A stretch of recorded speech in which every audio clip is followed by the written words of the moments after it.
नमस्कार, स्वागत आहे तुमचे मराठी मायबोली कथा या आपल्या यूट्यूब चॅनलवर। आजची ही कथा आहे, ही प्रेमकथा आहे। ती म्हणजे कॉलेज क्वीन होती, कॉलेजमधली सर्वात सुंदर मुलगी। गेली 2 वर्ष आम्ही सोबत होतो आणि तेव्हापासून आमची दोघांची सुंदर मैत्री होती। कॉलेज लाईफचा शेवटचा महिना चालू झाला, यानंतर आमचे पुढील मार्ग वेगवेगळे असणार होते। गेल्या 2 वर्षात अनेकदा मतभेद, कडाक्याचे भांडण होऊनही आमची मैत्री टिकूनच राहिली होती। उलट उत्तरोत्तर ती बहरतच गेली। खरं म्हणजे तिनं खूप जाणीवपूर्वक ही मैत्री जपली होती आणि मी मात्र तिला जपलं होतं। इनफॅक्ट माझं तिच्यावर खूप प्रेम होतं, पण ते कधीच तिला सांगितलं नाही। तिला ते कधी जाणवलं असेल की नाही माहीत नाही, पण माझी कधीकधी खूप तारांबळा उडायची तिच्यावरचं प्रेम लपवताना।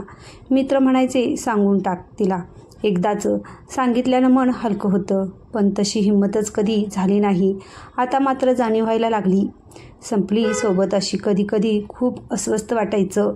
मित्रामध्ये असून हे एकटं वाटायचं। असं वाटायचं की सांगावं तिला, आणि एके दिवशी खूप विचार करून निर्णय घेतला, सांगायचंच तिला असा।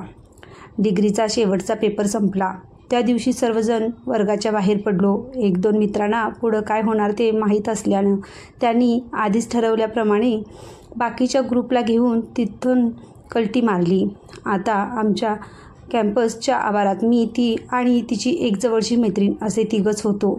त्या मैत्रिणीला आमच्या दोघांपासून कटवायची जबाबदारी अगोदरच एका मित्राने घेतली होती। ठरल्याप्रमाणे त्यानं तिला फोन केला। फोनवर बोलता ऐकता त्या मैत्रिणीनं माझ्याकडे एक तिरपा कटाक्ष टाकला, हलकंसं हसली आणि मला डोळा मारत बेस्ट लक अशी थमची खून करत आलेच परत, असं म्हणून ती तिथून हलकेच निसटली। आता आम्ही दोघंच उरलो। मी मनात शब्दांची जुळवाजुळव करत होतो, ती मात्र शांत होती, एखाद्या स्थितप्रज्ञासारखी गंभीर। संपलं कॉलेज, मी म्हटलं। ती मग आता पुढं? माझं तिला बोलतं करण्याचा प्रयत्न। काही नाही, आता लग्न।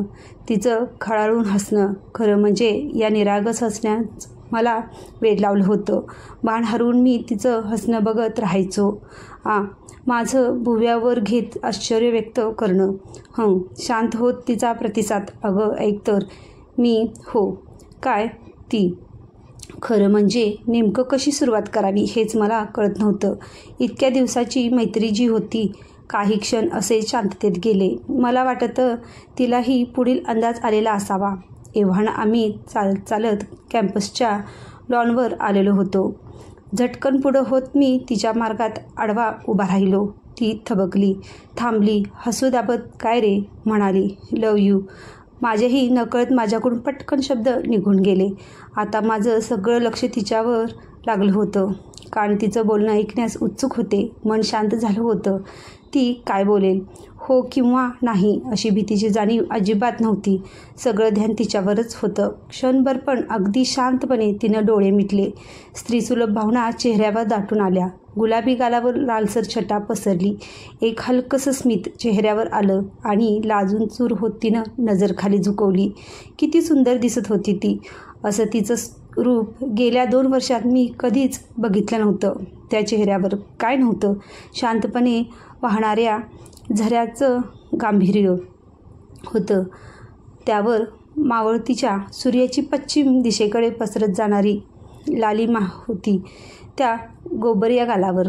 एखाद्या मंदिरातील देवीच्या मूर्तीचं पावित्र्य होत दिसण्यात प्रेमाविष्कार, त्यांचं सौंदर्य तिच्या रूपाने मी प्रथमच पाहत होतो।